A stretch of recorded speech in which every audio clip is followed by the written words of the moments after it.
Tang Wulin menghela nafas saat dia mengemasi apa yang dia butuhkan untuk tinggal bulan depan di bengkel. Wulin, sebuah suara yang akrab memanggil. Guru Wu. Wu Zhangkong berdiri di lorong, dengan sabar menunggu Tang Wulin. Apa rencana liburanmu? Wu Zhangkong bertanya dengan tenang. Agak bingung, Tang Wulin menggelengkan kepalanya. Saya belum benar-benar punya rencana. Saya pikir saya hanya akan fokus pada menempa dan kultivasi. Petik 2. Setelah dipikir-pikir, Wu Zhangkong mengajukan proposal. Karena kamu tidak punya rencana, bagaimana kalau kamu ikut denganku? Saya mengunjungi kota lain untuk mengurus beberapa bisnis. Jika Anda ikut, Anda akan dapat mempelajari lebih lanjut tentang dunia di luar sekolah dan bersantai pada saat yang sama. Petik 2. Hah? Tang Wulin menatap Wu Zhangkong dengan heran. Wu Zhangkong dengan penuh pertimbangan bertanya, apakah Anda ingin waktu untuk memikirkannya? Tang Wulin dengan cepat menggelengkan kepalanya. Tidak, aku akan pergi denganmu. Dalam sepersekian detik itu, suasana hatinya cerah dari depresi kesepian sebelumnya. Aku ingin tahu kemana Guru Wu akan membawaku. Karena Wu Zhangkong tidak mengatakannya, Tang Wulin tidak mau repot-repot bertanya. Sejam kemudian, mereka menunggu kereta di stasiun kereta jiwa Issea City. Seperti biasa, Wu Zhangkong berpakaian putih dan tidak membawa koper. Jelas, dia memiliki perangkat penyimpanan jiwa yang mirip dengan Tang Wulin. Adapun Tang Wulin, dia berkemas dengan ringan, hanya membawa beberapa set pakaian dan 2 palu tempah. Wu Zhangkong yang berpakaian putih menarik perhatian banyak wanita di stasiun kereta. Terlepas dari usia mereka, mata mereka secara alami akan tertuju pada Wu Zhangkong.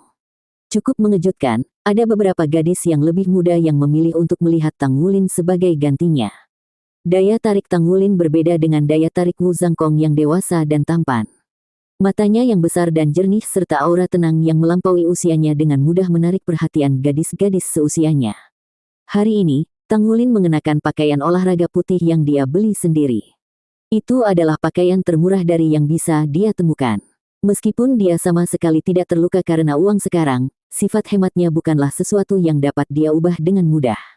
Dia bahkan tidak bisa membayangkan bahan berkualitas tinggi dari jubah putih Wu Zhangkong terbuat dari apa. Setelah menghabiskan 1 semester bersama, jelas bagi Tang Wulin bahwa Wu Zhangkong menyukai keheningan, jadi selama Wu Zhangkong tidak mengatakan apa-apa padanya, dia juga tidak mencoba mengajaknya mengobrol. Dia bertekad untuk menjadi anak yang pendiam dan berperilaku baik. Kedatangan kereta didahului dengan suara gemuruh yang rendah. Saat melihat kereta yang akan mereka naiki, Tang Wulin akhirnya menyadari tujuan mereka. Mereka menuju surga Dou City. Surga Dou City, bukankah itu dulu adalah ibu kota kerajaan Dou Empire? Itu adalah kota metropolis besar yang masih bisa dianggap sebagai salah satu kota terbesar di benua Dou Luo saat ini. Jarak antara Issea City dan Heaven Dou City sama sekali tidak kecil. Wu Zhangkong telah membelikan mereka kursi kelas ekonomi. Setiap gerbong dapat menampung 4 penumpang, 2 di setiap sisinya dipisahkan oleh sebuah lorong di tengah.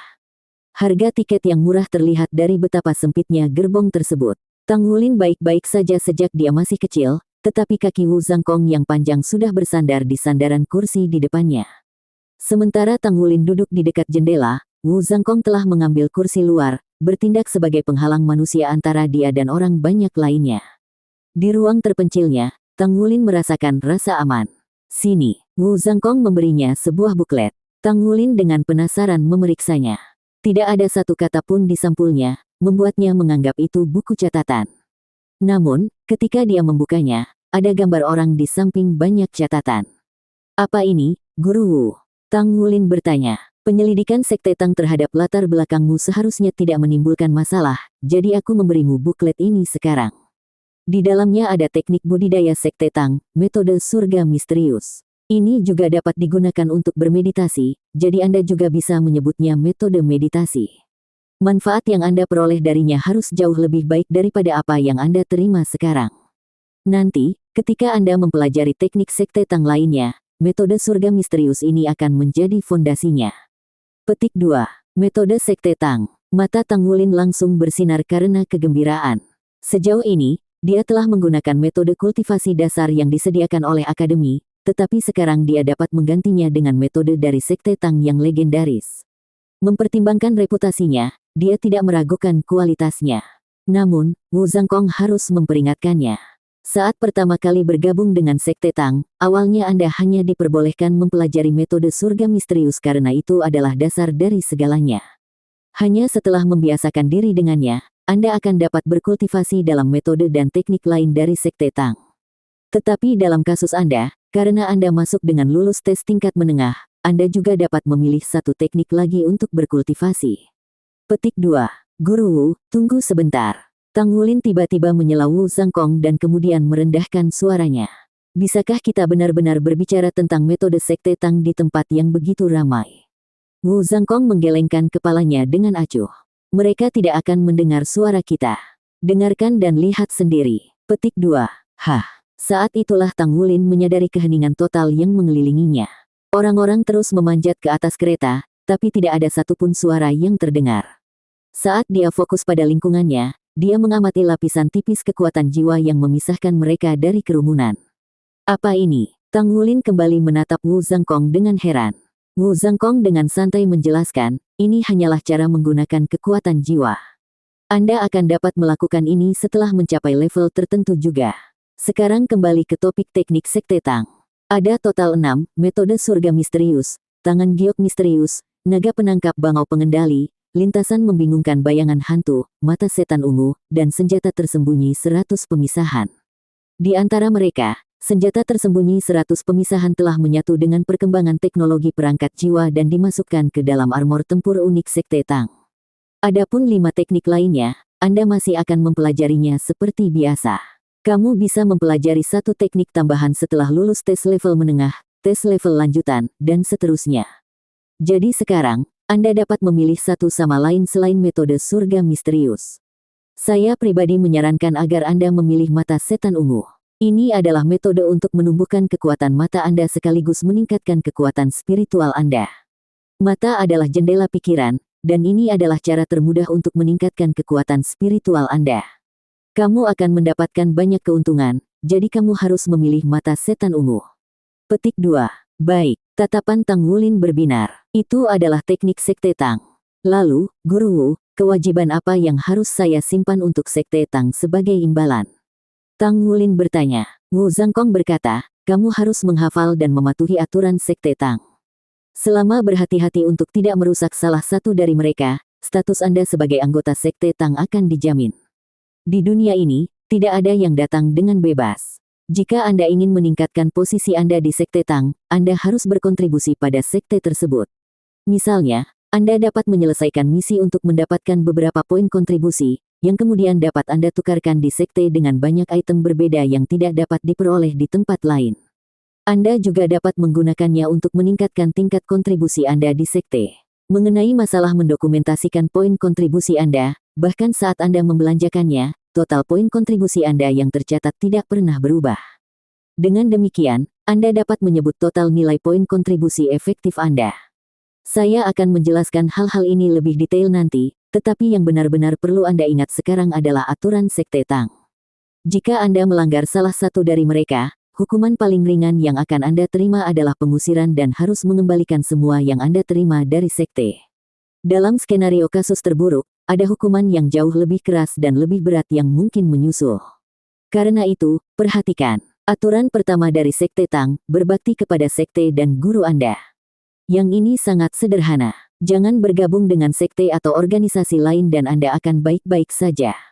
Aturan kedua dari Sekte Tang, Anda tidak akan melakukan pemerkosaan atau perampokan. Aturan ketiga dari Sekte Tang, Anda tidak boleh membocorkan rahasia sekte. Aturan keempat dari Sekte Tang, adalah kewajiban setiap orang di Sekte Tang untuk menjunjung kebajikan dan mengutuk kejahatan. Aturan kelima dari Sekte Tang, Anda tidak boleh menipu orang lain. Petik 2. Wu Zangkong terus membuat daftar yang mendalam dari satu aturan Sekte Tang demi satu, dan Tang Wulin mengambil hati masing-masing dari mereka. Meskipun ada total 10 aturan, tidak satupun dari mereka yang sangat keras. Maksud di balik peraturan mereka dapat diringkas dalam satu kalimat, jadilah orang baik yang menghargai Sekte Tang. Tang Wulin, apakah Anda mampu mengikuti semua aturan ini? Saya, jawab Tang Wulin dengan serius. Dengan nada yang lebih khusyuk dari biasanya, Wu Zangkong berkata, ingat, ini adalah komitmen seumur hidup. Tujuan Sekte Tang adalah untuk menegakkan kebajikan dan mengutuk kejahatan sambil mendukung perkembangan stabil benua itu. Tidak banyak batasan selain 10 aturan, tetapi Anda sama sekali tidak boleh melanggarnya. Sebagai guru Anda, serta orang yang merekrut Anda, saya akan bertanggung jawab atas kesalahan yang Anda buat. Petik 2. Merasakan keparahan tiba-tiba di Wu Zhangkong, denyut nadi Tang Wulin mulai berdetak kencang, dan dia mengangguk dengan sungguh-sungguh. Baik-baik saja maka, kembalikan buku itu kepada saya setelah Anda selesai membacanya. Wu Zhangkong menghela nafas panjang, lalu bersandar di kursinya dan menutup matanya. Dia sekarang diam-diam menunggu kereta tiba di tempat tujuan. Namun, teriakan kerumunan tidak kembali, dan mereka masih diselimuti ketenangan damai yang sama seperti sebelumnya. Tang Wulin mengerti bahwa Wu Zhangkong sedang menjaga penghalang kekuatan jiwa agar dia bisa membaca dengan tenang. Bagian metode misterius surga tidak terlalu panjang, dan Tang Wulin selesai membacanya dalam waktu setengah jam. Meskipun demikian, dia masih memiliki kebingungan tentang beberapa titik akupuntur dan hal-hal yang bersifat alamiah itu. Wu Zhangkong memberinya penjelasan rinci untuk setiap pertanyaan yang dia tanyakan tentang metode kultivasi dan bahkan menyuruhnya untuk mulai menggerakkan kekuatan jiwanya di sepanjang jalan yang diuraikan dalam buklet. Meskipun tempat duduknya sempit, untungnya Tang Wulin masih anak-anak sehingga cukup ruang baginya untuk duduk bersila. Dan dengan Wu Zhangkong yang tinggi dan dapat diandalkan menghalangi setiap mata yang mengintip, dia dapat melanjutkan pelajarannya tanpa rasa khawatir. Dia dengan lembut mendorong kekuatan jiwanya untuk perlahan beredar di seluruh tubuhnya. Dia masih tidak terbiasa dengan jalur rumit metode misterius surga, dan dia perlu mengedarkan kekuatan jiwanya melalui meridian yang bahkan tidak pernah dia sadari sebelumnya. Ada satu area yang terbukti menjadi tantangan baginya, di mana meridiannya sangat kompleks. Satu-satunya hal yang bisa dia lakukan adalah perlahan-lahan menjelajahi dalam dirinya dan membangun pemahamannya sedikit demi sedikit. Beruntung bagi Tang Wulin, Wu Zhangkong hadir untuk memberinya bimbingan setiap kali dia mengalami masalah. Setiap kali dia menemui jalan buntu, aliran energi dingin akan memasuki tubuhnya dan membimbing kekuatan jiwanya kembali ke jalan yang benar. Melalui trial and error dan dengan bimbingan Wu Zhangkong, pemahaman Tang Wulin tentang meridiannya tumbuh semakin dalam. Dengan cara seperti itu, Tang Wulin akhirnya dapat menyelesaikan satu siklus sirkulasi kekuatan jiwa seperti yang diuraikan dalam metode surga misterius. Dia secara bertahap menyesuaikan lingkungannya dan sepenuhnya fokus pada tugas yang ada. Perlahan tapi pasti, kekuatan jiwanya sedang dalam perjalanan untuk menyelesaikan siklus lain. Menarik tangannya dari perut Tang Wulin, Wu Zhangkong mengangguk setuju. Persepsi anak ini cukup bagus. Dia hanya membutuhkan 2 jam untuk menyelesaikan siklus sirkulasi pertamanya dengan bimbingan saya. Tidak buruk. Ketika dia membantu Tang Wulin, Wu Zhangkong juga terkejut saat mengetahui bahwa meridian Tang Wulin jauh lebih kuat dari biasanya. Bahkan tidak ada Soul Master dengan 3 atau 4 cincin yang memiliki meridian yang bisa dibandingkan. Dengan meridian tangguh Tang Wulin dan kekuatan jiwanya di tingkat 1 cincin, dia akan dapat mengedarkan kekuatan jiwanya dengan cepat tanpa mengkhawatirkan tubuhnya. Ini adalah keuntungan dari fisik yang kuat. Kereta jiwa terus melaju, tetapi bahkan dengan kecepatannya yang tinggi, perlu perjalanan 1 hari untuk mencapai Heaven Door City. Untungnya bagi penumpang, ada lebih dari selusin perhentian di kota-kota besar di antaranya, memberi mereka kesempatan untuk meregangkan kaki. Meskipun ini adalah pertama kalinya Tang Wulin mengembangkan metode surga misterius, entah bagaimana dia berhasil memasuki keadaan meditasi yang dalam, tidak meninggalkannya sekalipun. Wu Zhangkong bisa merasakan kekuatan jiwa di dalam tubuh Tang Wulin beredar lebih lancar dan dengan kecepatan lebih tinggi. Ini adalah hasil dari memiliki persepsi yang hebat dan tubuh yang kuat. Keadaan meditasi yang dalam di mana dia berada sangat bermanfaat bagi Soul Master, tetapi jarang masuk.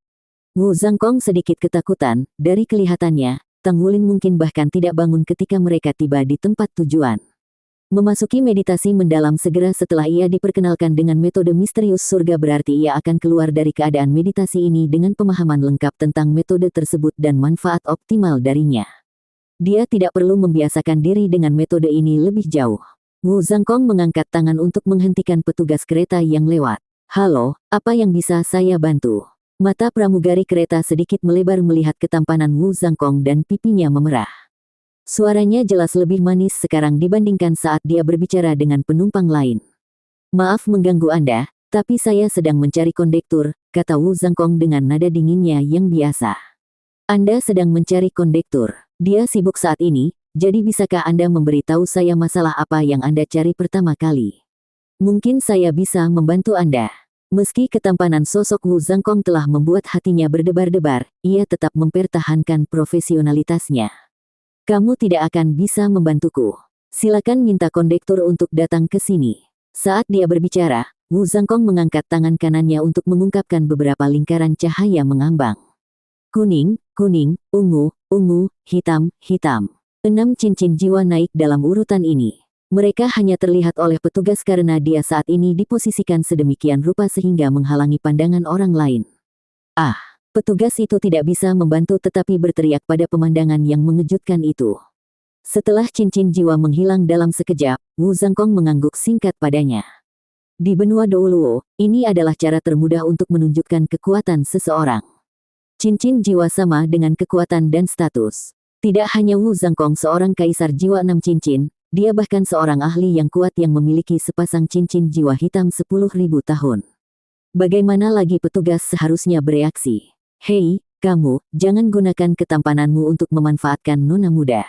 Seorang pria jangkung dan tegap muncul di samping petugas. Dia tidak melihat cincin jiwa Wu Zhangkong, tapi dia telah mendengar teriakan petugas. Wu Zhangkong hanya menatapnya sekilas dan tetap duduk dengan sikap dingin dan pendiamnya yang khas. Wah, aku sedang berbicara denganmu. Berdiri, pria jangkung itu jelas memiliki temperamen yang pendek.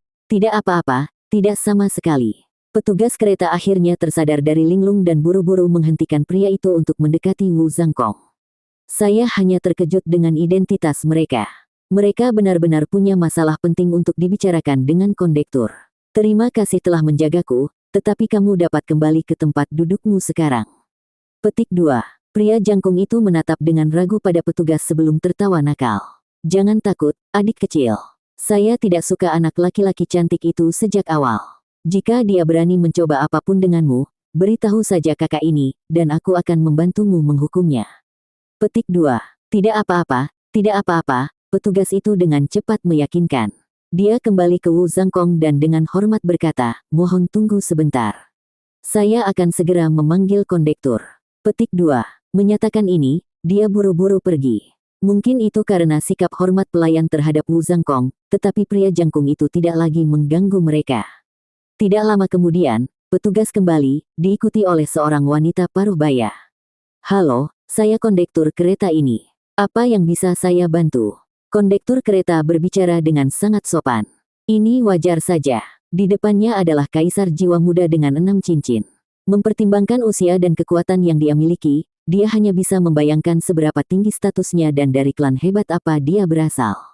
Kondektur melihat sedikit perubahan dalam ekspresi Wu Zhangkong sebelum dia menyadari dengan cemas bahwa mereka telah diisolasi dari keributan di sekitar mereka. Murid saya telah memasuki kondisi meditasi mendalam, dan saya tidak tahu berapa lama ini akan berlangsung. Bolehkah saya tahu jika kereta ini menuju ke tempat lain setelah mencapai Heaven Do City? Petik 2. Meditasi mendalam. Untuk seseorang yang bukan master jiwa, kedua kata ini tidak memiliki banyak arti, tapi dia tetap menjawab dengan cepat. Kami akan beristirahat di Heaven Do City selama 1 hari sebelum melanjutkan ke barat sampai ke Sun Moon City. Kereta ini beroperasi dari timur ke barat, melintasi seluruh benua. Makanya kereta ini juga disebut traveler. Petik 2.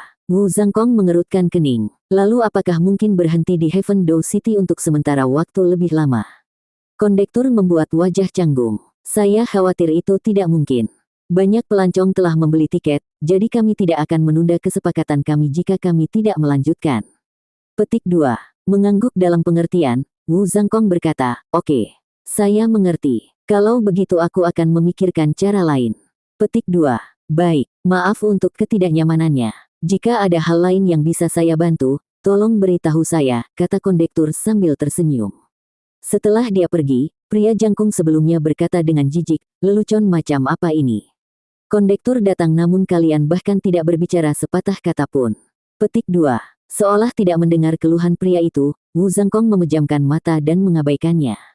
Bosan sekarang, pria jangkung itu tidak terus mencemooh Wu Zhangkong. Seperti ini, kereta jiwa dengan lancar mencapai surga Do City.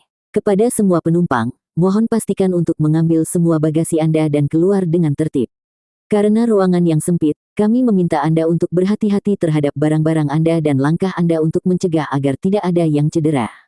Petik 2. Speaker memproyeksikan suara kondektur ke seluruh kereta.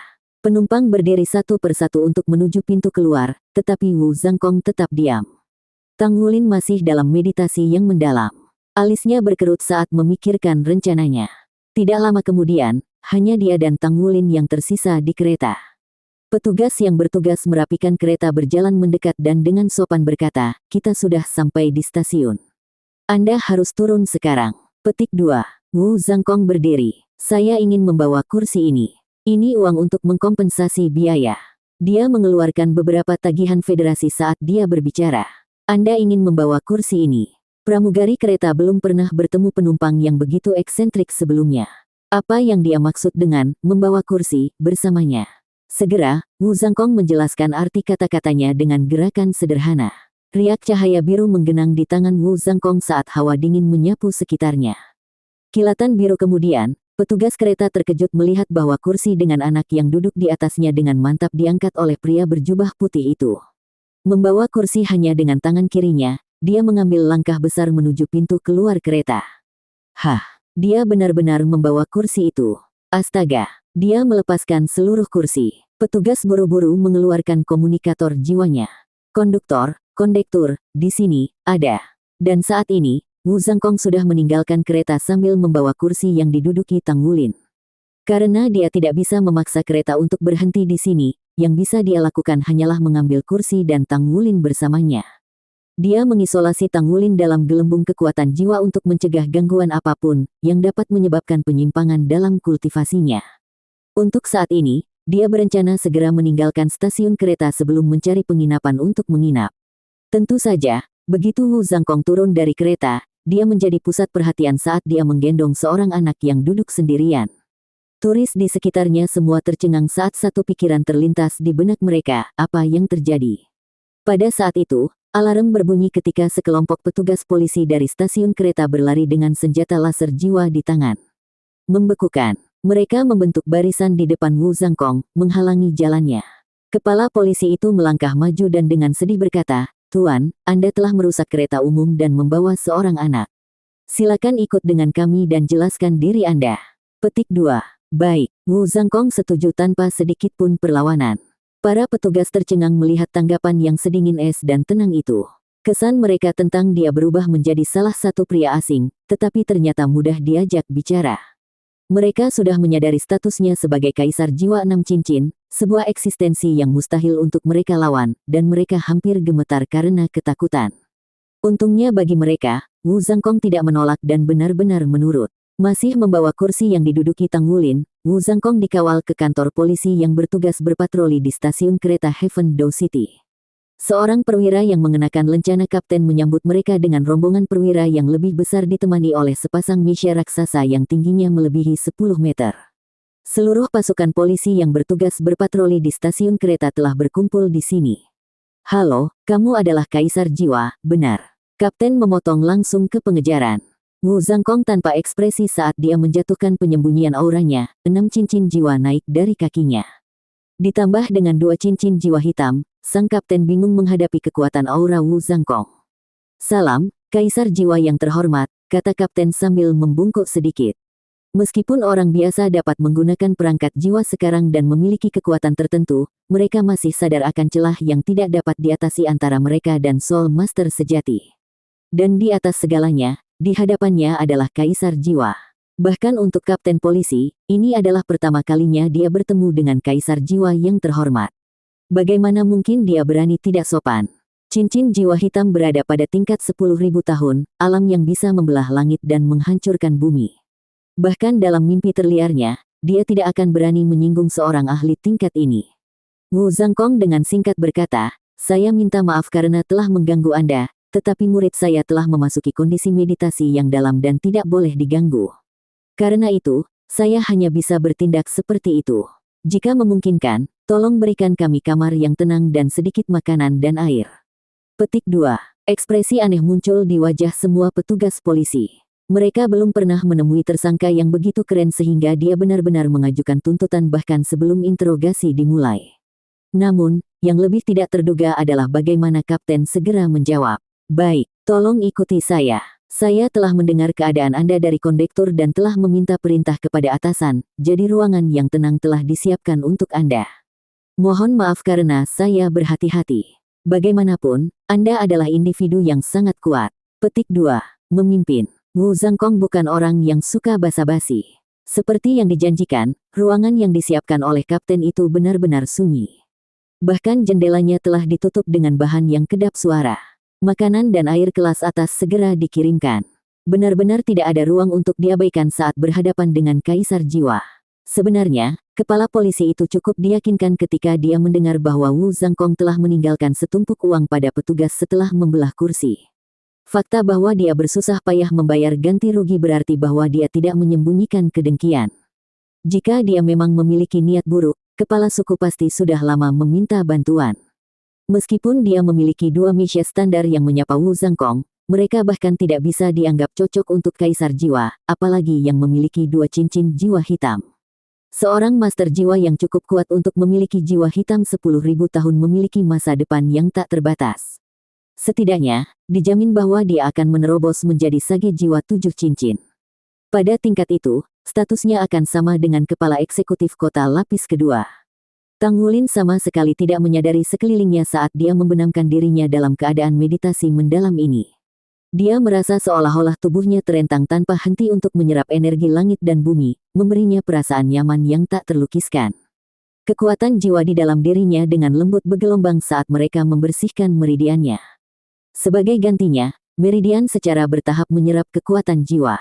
Jiwa bela dirinya, kekuatan jiwa, tubuh, dan garis keturunan semuanya selaras bersama dalam keadaan meditasinya yang dalam.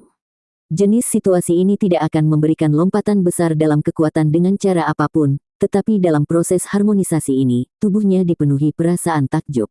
Itu meletakkan dasar untuk tubuh yang lebih kuat dan kultivasi yang lebih mulus di masa depan. Setelah beberapa waktu berlalu, Tang Wulin terbangun.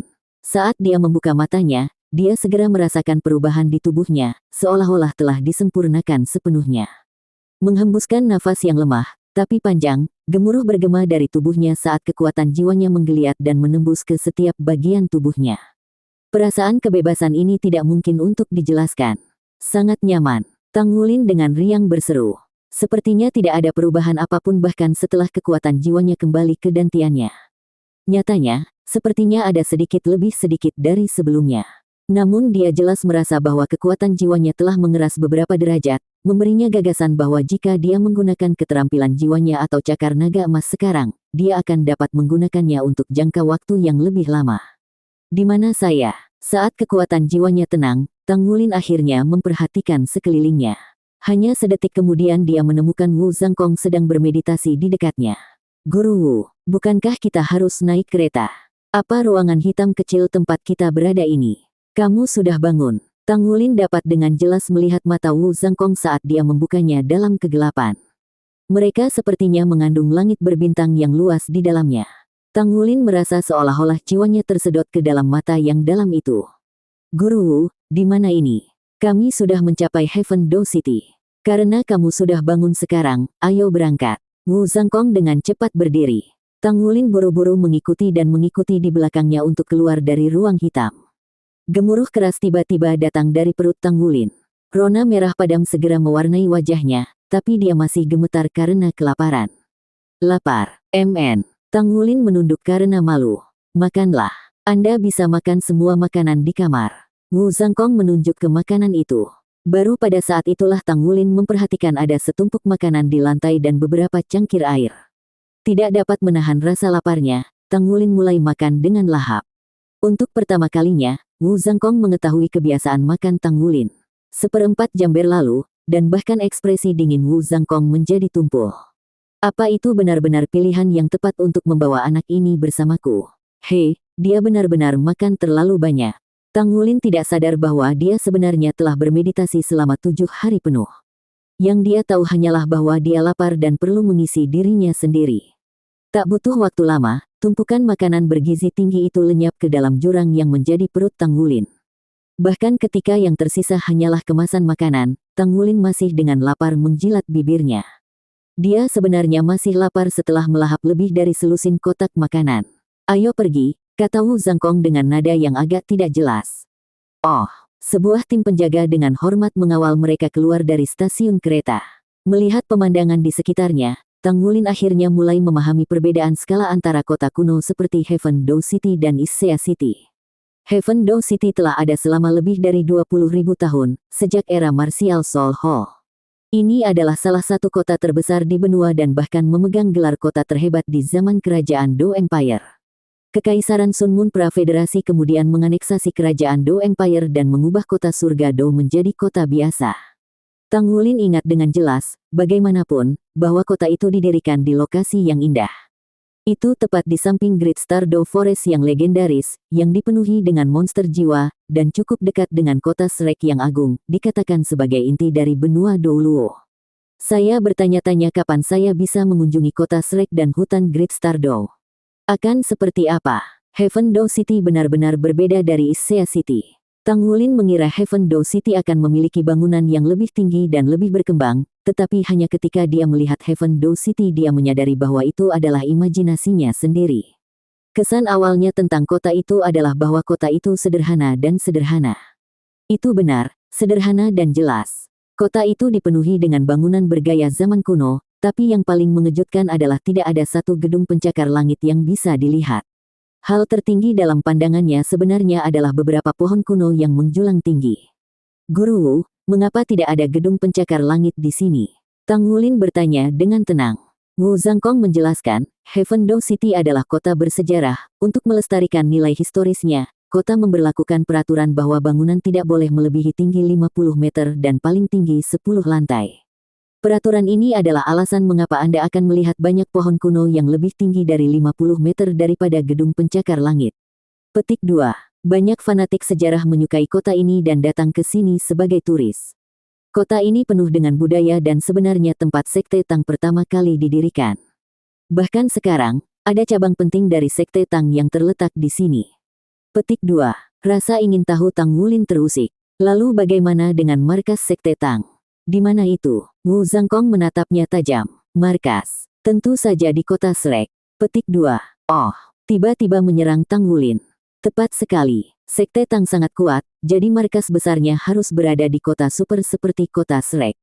Guru Wu, lalu apa yang kita lakukan di kota Heaven Dao? Minat Tang Wulin hanya tumbuh dengan pengetahuan yang baru ditemukan ini. Wu Zhangkong menjawab dengan acuh tak acuh, saya di sini untuk menemui seorang teman.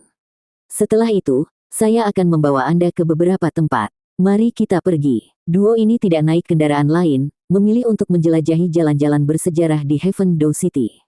Cuaca di Heaven Dao City hangat menyenangkan dan sedikit lembab. Ditambah dengan banyaknya tumbuhan, udaranya sangat menyegarkan. Hanya butuh beberapa menit bagi Tang Wulin untuk mengembangkan kecintaannya pada kota. Berjalan di sepanjang jalan-jalan ini adalah jenis kesenangan. Wow, Guru Wu, apa itu di sana? Baunya sangat harum. Tang Wulin terpental dengan kegembiraan saat dia menunjuk ke arah toko yang harum. Bingung, Wu Zhangkong hanya bisa bertanya dengan ragu, kamu masih bisa makan? Tang Wulin mengangguk tanpa berpikir. Guru Wu, biarkan aku mentraktirmu makan. Saya punya uang juga. Petik 2. Menggelengkan kepalanya, Wu Zhangkong menjawab, ayo pergi. Saya akan membayar. Petik 2. Keduanya memasuki toko. Di papan namanya bertuliskan, ikan panggang Yu Hao. Melihat nama tokonya, mata Wu Zhangkong langsung berbinar. Pantas saja baunya sangat harum, sebenarnya toko ini. Tang Wulin bertanya, kamu pernah ke sini sebelumnya? Wu Zhangkong menjawab, ikan panggang Yu Hao terkenal di bagian tengah benua, terutama di kota Heaven Dao, kota Shrek, dan kota Bintang Luo. Dikatakan bahwa resep ikan panggang mereka diturunkan dari pendiri pagoda roh, Huo Yu Hao. Dari situlah toko itu mendapatkan namanya. Dikatakan juga bahwa dia menggunakan ikan bakarnya untuk merayu naga kupu-kupu Dao Luo. Ngomong-ngomong, namamu agak mirip dengan Dragon Butterfly Dao Luo, namanya Tang Wutong. Petik 2. Sedikit kerinduan mewarnai mata Tang Wulin. Jadi tokoh-tokoh legendaris itu juga suka makan. Wajah Wu Zhangkong berkedut. Itulah yang kamu dapatkan dari apa yang aku katakan.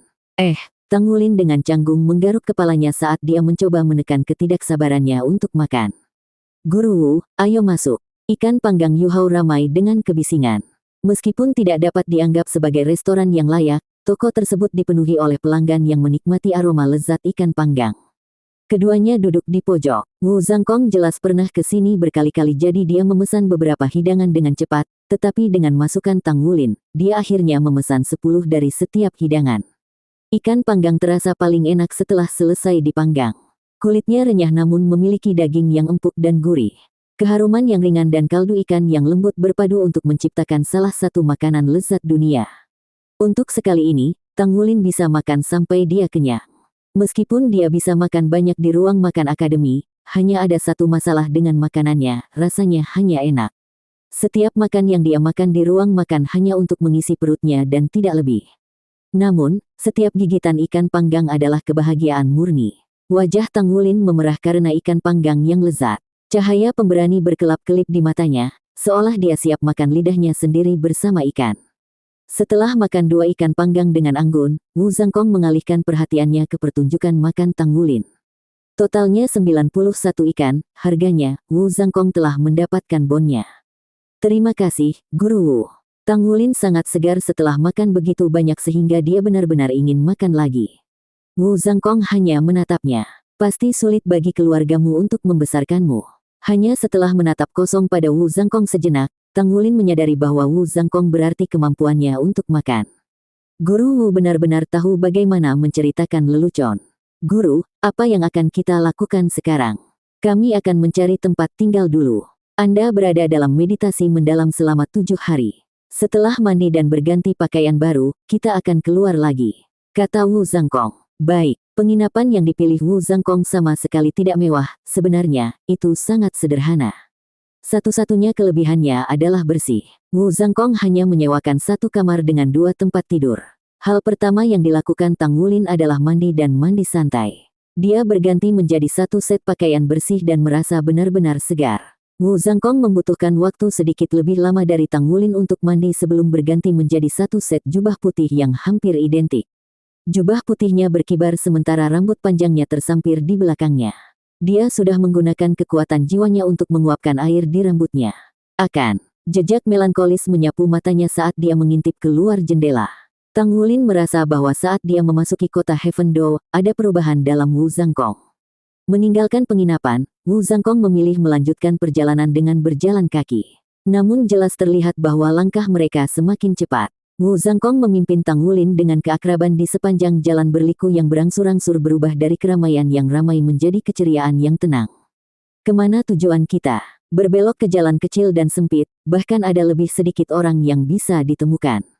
Hanya 2 mobil jiwa yang bisa muat berdampingan di jalan ini. Di satu sisi jalan kecil ada tembok tinggi. Rumpun tumbuhan yang lebat terlihat di atasnya. Di sisi lain jalan ada hutan. Tang Wulin merasakan perubahan yang jelas dalam suasana hati Wu Zhangkong saat mereka berjalan di jalan ini. Nafas dan langkah Wu Zhangkong jelas dipercepat, tetapi yang bahkan lebih jelas adalah lenyapnya rasa dingin yang biasa di matanya, digantikan oleh perasaan yang rumit. Depresi, kerinduan dan kesedihan semua bisa dilihat di matanya. Jika dia biasanya digambarkan sebagai jubah putih dan pedang biru, es langit dan salju dingin, maka sekarang dia hanya bisa disebut pria melankolis. Dia telah benar-benar melepaskan cangkang kedinginannya untuk mengungkapkan kehangatan aslinya, tetapi perubahan ini masih dibayangi oleh emosi kompleks di dalam hatinya. Mereka mengikuti jalan sejauh 500 meter sebelum sebuah gerbang muncul di tembok besar. Pemakaman umum Heaven Do. Hati Tang Wulin bergetar mendengar 4 kata ini. Ini, sebenarnya kuburan. Rasa dingin merayap di punggungnya. Guru Wu membawaku ke kuburan. Kepada siapa dia memberi hormat?